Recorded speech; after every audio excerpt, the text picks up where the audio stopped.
नमस्कार दोस्तों। आज मैं लेकर आई हूँ एक पारिवारिक कहानी जिसकी लेखिका है सारिका राजकोटिया जी। अगर यह कहानी आपको अच्छी लगे तो प्लीज हमारा चैनल सब्सक्राइब करें। काव्या, काव्या, मेरी फाइल नहीं मिल रही। तुरंत आकर मेरी फाइल ढूंढो। रौनक चिल्लाया। तुम रात को ही सब तैयारी करके क्यों नहीं रखते? अगर मैं तुम्हारी फाइल ढूंढने में लग गई तो नाश्ता टिफिन बनाने में देर हो जाएगी। मुझे भी तो ऑफिस निकलना है। काव्या ने अपना पक्ष रखा। और यह गीला तौलिया फिर बिस्तर पर फेंक दिया। चाय का कप और अखबार ऐसे ही बालकनी में छोड़ आए। सही जगह पर रखना चाहिए ना। मैं क्या क्या देखूं? काव्या बोली। तो कौन कह रहा है नौकरी करो? घर जॉब नहीं संभाल सकती तो नौकरी छोड़ क्यों नहीं देती? रौनक गुस्से से बोला। रौनक और काव्या की शादी को 2 साल होने को थे। दोनों एक ही ऑफिस में काम करते थे। रौनक ने ही काव्या के सामने शादी का प्रस्ताव रखा था। दोनों परिवार की रजामंदी से दोनों की शादी हो जाती है। काव्या रौनक के मुकाबले होशियार और मेहनती थी। ऑफिस से आते ही झटपट फ्रेश होकर किचन का रुख करती, जबकि रौनक सोफे पर बैठे बैठे मोबाइल पर कैंडी क्रश में अपना उत्कृष्ट प्रदर्शन करते अपने को गौरवान्वित महसूस करता। रौनक से तो एक कप चाय की उम्मीद रखना भी बेकार था। काव्या, मैं अगले हफ्ते अपने दोस्त सागर और जतिन के साथ गोवा जा रहा हूँ। रौनक ने अपनी पत्नी से कहा। पर अभी अभी तो तुम लोनावला गए थे दोस्त के साथ, अब फिर प्रोग्राम बना लिया। सुनो, इस बार हमारी कंपनी की परफॉर्मेंस अच्छा नहीं रहा तो सेल बढ़ाने वाले कर्मचारियों को अवार्ड और इंक्रीमेंट मिलेगा, बाकी कर्मचारियों को सिर्फ सैलरी, काव्या ने कहा। रौनक ने काव्या की बात पर जरा भी ध्यान नहीं दिया और 4 दिन की छुट्टी लेकर घूमने चला गया। रौनक अपने करियर को लेकर बेपरवाह था। वही काव्या अपने करियर में एक मुकाम हासिल करना चाहती थी। बार बार छुट्टी लेने पर रौनक बॉस के सामने अपनी इमेज खराब कर चुका था। वही काव्या को अच्छे काम के लिए प्रमोशन मिला। काव्या की काबिलियत के चलते उसका प्रमोशन हो गया था। काव्या रोहन की बॉस बन गई थी, जो रौनक के अहम को बर्दाश्त नहीं हो रहा था। इसीलिए अब वह किसी न किसी बहाने काव्या पर नौकरी छोड़ने का दबाव बनाने लगा, जबकि शादी के वक्त ही तय हो गया था काव्या शादी के बाद भी अपनी नौकरी जारी रखेगी। तब इससे रौनक को कोई आपत्ति भी नहीं थी। काव्या अपनी जिम्मेदारियों से मुंह मोड़ने वालों में से नहीं थी। रौनक के माता पिता, भाई भाभी दूसरे शहर में रहते थे, जहां उनका पुश्तैनी कपड़ों का बिजनेस था। रौनक और काव्या का दिल रखने के लिए रौनक के माँ पापा उनके पास कुछ दिनों के लिए आते हैं। काव्या ने दिल से स्वागत किया। सास ससुर देख रहे थे कि काव्या अपनी सारी जिम्मेदारियां बखूबी निभा रही है। कुछ दिनों बाद शादी की दूसरी सालगिरह के उपलक्ष्य में रौनक ने घर पर ही एक छोटी पार्टी का आयोजन किया। कुछ खास ऑफिस के दोस्तों को बुलाया गया। सब काव्या के प्रमोशन पर उसको बधाई देने लगे। वाह भाभी, आप घर और नौकरी कितने अच्छे से हैंडल कर लेती हैं और कितने अच्छे से घर को सजाया है, पार्टी का इंतजाम किया है। तब रोहन झुंझलाते हुए गुस्से में ताने देते हुए बोला। हाँ भाई, काव्या मैडम की कमाई से तो घर चलता है।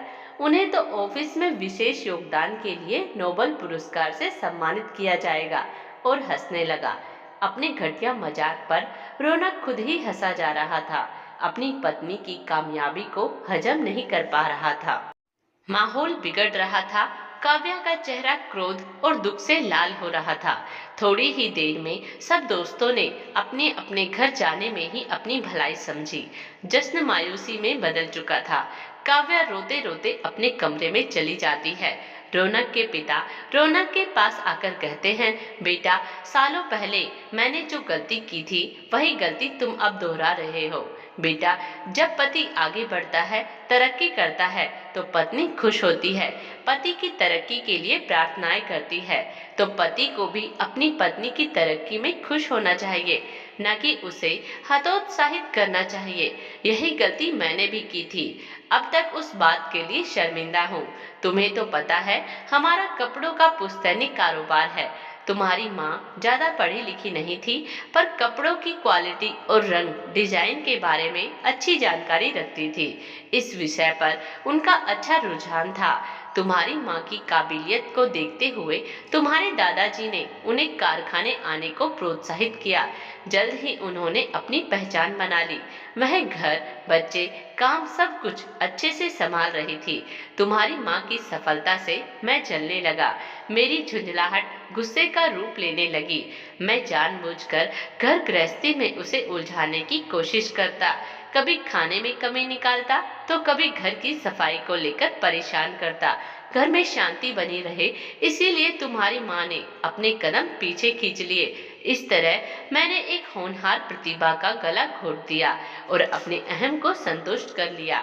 तुम्हारे दादाजी के गुजर जाने के बाद मेरे कुछ गलत फैसलों की वजह से हमारा जमा जमाया कारोबार घाटे में चला गया। तब मुझे कारोबार में उचित सलाह के लिए तुम्हारी माँ का सहारा लेना पड़ा। उन्होंने बिना किसी शिकायत के मुझे माफ करते हुए हमारे कारोबार में योगदान दिया, जिसके फलस्वरूप हमारा कारोबार फिर से चल पड़ा। बेटा, लक्ष्मी जी का वास उसी घर कारोबार में होता है जहाँ स्त्रियों का सम्मान होता है, पिता ने समझाया। तभी रौनक की माँ कहती है, बेटा, बहू अपनी काबिलियत से उड़ान भर सकती है, बस तुम उसके पंख ना काटो। जब से हम आए हैं देख रहे हैं, बहुत दौड़ दौड़ कर सारे काम करती है। घर के लोन की किस्त भरने में भी बहू तुम्हारा पूरा सहयोग करती है। तुम्हारी बेरुखी के कारण घर में शांति बनाए रखने के लिए बहू अगर नौकरी छोड़ देगी तो वह टूट जाएगी, अंदर से पूरी तरह खाली हो जाएगी।